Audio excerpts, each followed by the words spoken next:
Hello guys, my name is Guillaume. I've been an expat in Vietnam for 3 years, and in this video I'm gonna tell you how you can rent an apartment in Vietnam for a long period of time. So for instance, if you are coming to Vietnam for an internship, to do volunteering, or to find a job, then you will have in this video actionable tips that you can implement to find an apartment in Vietnam. So first, I'm going to tell you how you can find it. In the second point, we're going to talk a little bit more about how basically everything works when you will move in. And after, we're going to focus a little bit on Saigon, and I will tell you which district you can have a look according to your own taste. And then I will give you an overall picture so you can really find now your apartment. So how you can find? Nowadays it's pretty easy. I would just recommend you to check on Facebook and try to find the expat group of the city you wanna move in. If you wanna go to Hanoi, you can just type on Facebook expats in Hanoi or expats and Vietnamese living in Hanoi, those kind of things. You will find in the description all the link. I will prepare for you some links so you can immediately go and check them out. Just sign in and apply to be in that group. You have thousands of expats, Vietnamese and expatriate currently living in those cities. And I would just recommend you to ask for recommendations. So just say, hey guys, I'm about to move there. Can you give me some tips? Do you have any, for instance, if you are looking for a share house, do you have any friends who are looking for share mates? So you can target the different districts if you know already. If you don't know, as I just told you, we're gonna focus on Saigon in the last part of the video, so keep following. So regarding to these groups, just ask them and you can immediately specify some districts and people will just give you help. You can also have a property agent who basically are right now in those groups, so they will also try to offer you their services. So they can even take you on a small tour. They will bring you around, show you some places, and if you like some of them, you can just go with them. So it's pretty fast. You can find a place within one day.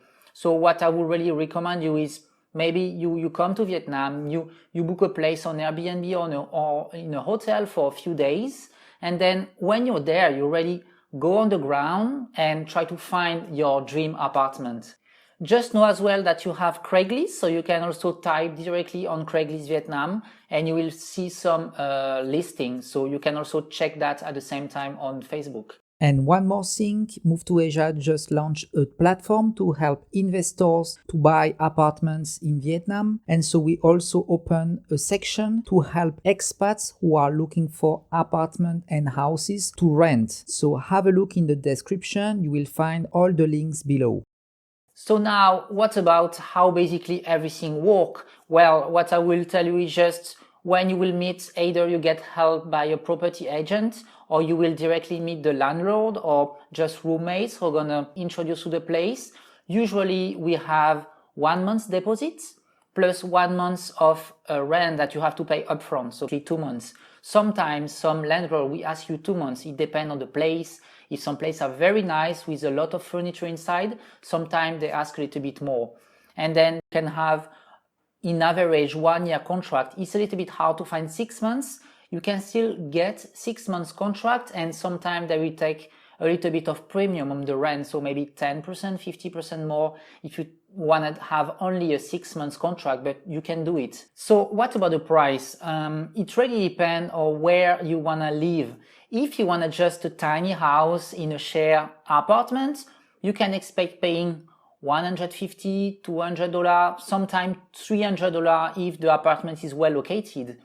Rather, if you want to have your own place with your own bathroom, everything like a small kitchen so you can cook, then I would think a budget can fit would be more $500 to $600. But if you wanna have a place that is very well located, for instance, in the heart of the city, in a vibrant district, then you can pay maybe $800 to $900. It really depends on your budget. So what about the district? I was telling you, now we can make a focus on Ho Chi Minh. So I have my laptop. Let's jump into.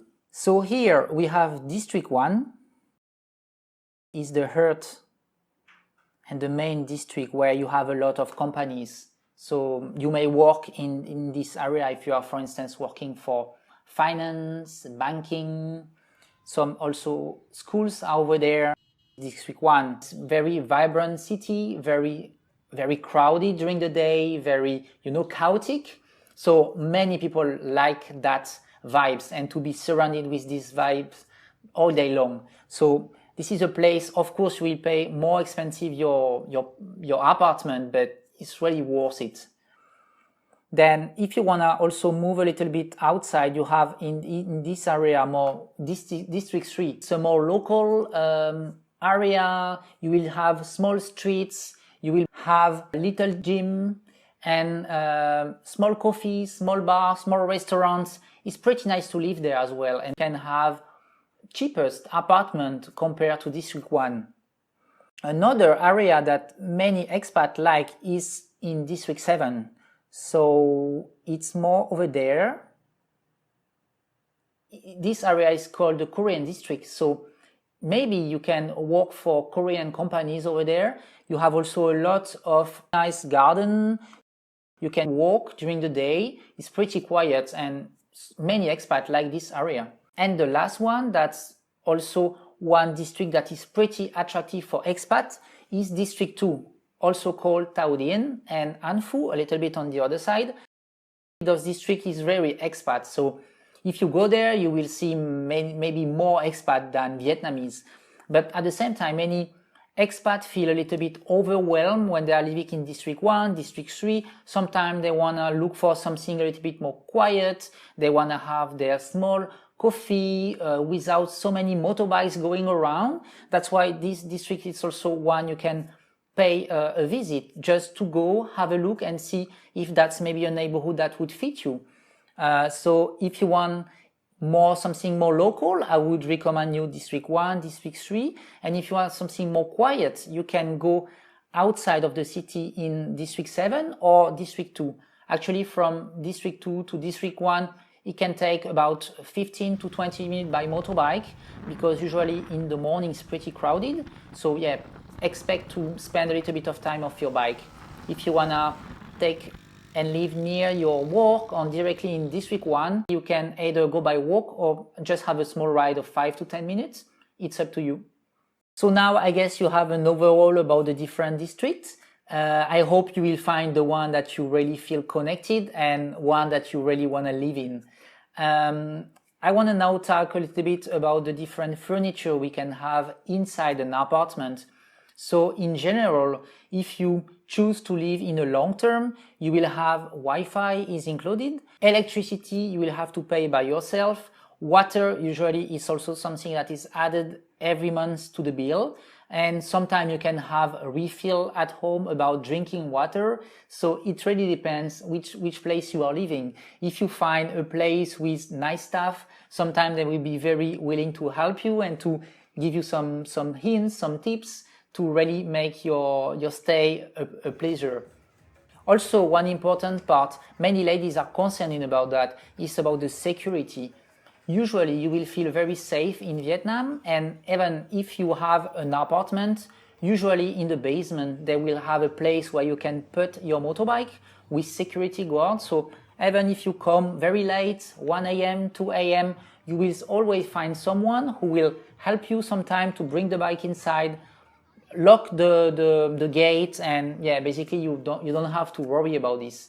And also one important part between the small apartment and a big condominium, if you wanna live in a place with the fitness center, the swimming pool, maybe some restaurant or grocery store downstairs, then I would recommend you to go more for condominium. But if you wanna live in a more small building, maybe 3-4 floors, then you can choose to go in a small district, for instance, District 3 or District 1, and there you can have a lot of choice.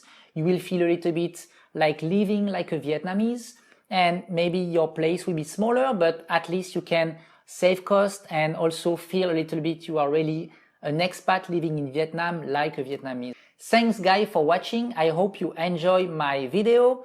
As a reminder, I put in the description few links so you can check out directly the groups and the information I share. I also invite you to put a comment, and I will be happy to share with you some tips that will fit your questions. And again, I hope you enjoy, and I see you in the next video.